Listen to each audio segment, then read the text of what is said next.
In this episode of Black Dog, we're showing you the last few weeks of boatyard work before we get put back in the water. Let's get to work. I created a spreadsheet of all the tasks we need to do before we get put back in the water. It was pretty overwhelming at times. I have a pretty awesome business partner who let me work completely on the boat for almost 2 weeks. To go over some simple sailboat terminology, this is a side view of a sailboat, and that's the mast. And there's the boom. The mast is held on by stainless steel cables, one in the front, one in the back. The front sail is called a jib. The back sail is called a mainsail. This is a front view of a sailboat. There's the mast. A mast also has things called spreaders. The spreaders hold side stays. Stays are those stainless steel wires we just talked about. The previous owner of my sailboat had an issue and broke the top of the mast off. And in mid-January, the boatyard pulled the mast with a crane. My buddy Daniel helped me take the broken mast to a metalworker. You can see the crack there, and Daniel christens the mast with his tongue. When we dropped off the mast, it was in two 20-foot pieces.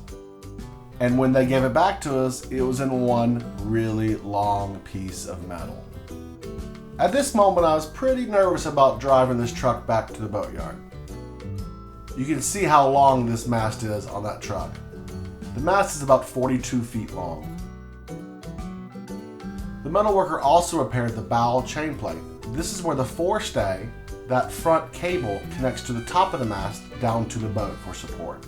Looks much better. To explain how to fix a broken mast, a mast is hollow inside and usually kind of an oval shape. They bring the two pieces together, and then they either wrap the inside or the outside in a piece of metal called the sleeve. Here's the sleeve. Because it had some metal repairs, we either had to paint the mast or seal it. So I decided to sand the mast and seal it.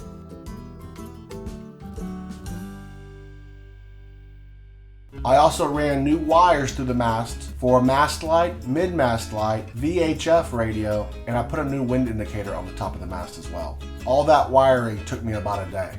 At this point, if you're still watching the video, you probably like what you see. Give us a thumbs up. I bought all new turnbuckles for the sailboat as well. And that's 400 feet of halyard line.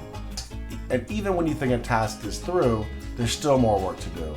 I had to modify the centerboard to get it to fit. This stainless steel round bar took me a couple hours to fabricate to use to raise and lower the centerboard. Chain plates were installed. Chain plates are where the stays, those wires that hold up the mast, hook to the boat. These last few weeks of the boatyard were very frustrating, tiring, stressful, and expensive. My buddy Tom came by to help me install the rub rail. Rub rail is sort of like a bumper that you put on the sides of your boat to keep it from bumping against pilings and other things. The rub rail we chose was a plastic material. Typically it's wood, but wood likes to rot. It took several days to install the rub rail, and then we even capped it with stainless steel that we found around the boatyard.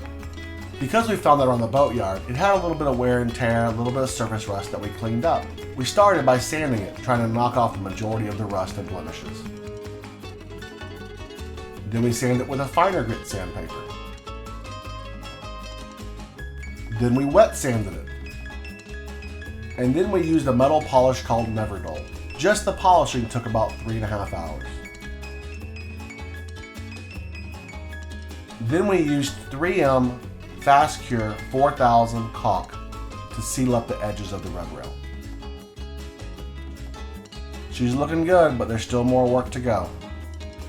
Now the next episode is a big moment for us. We get put back in the water. We're pretty excited. Stay tuned. Be sure to click like and subscribe to our videos if you want to see more.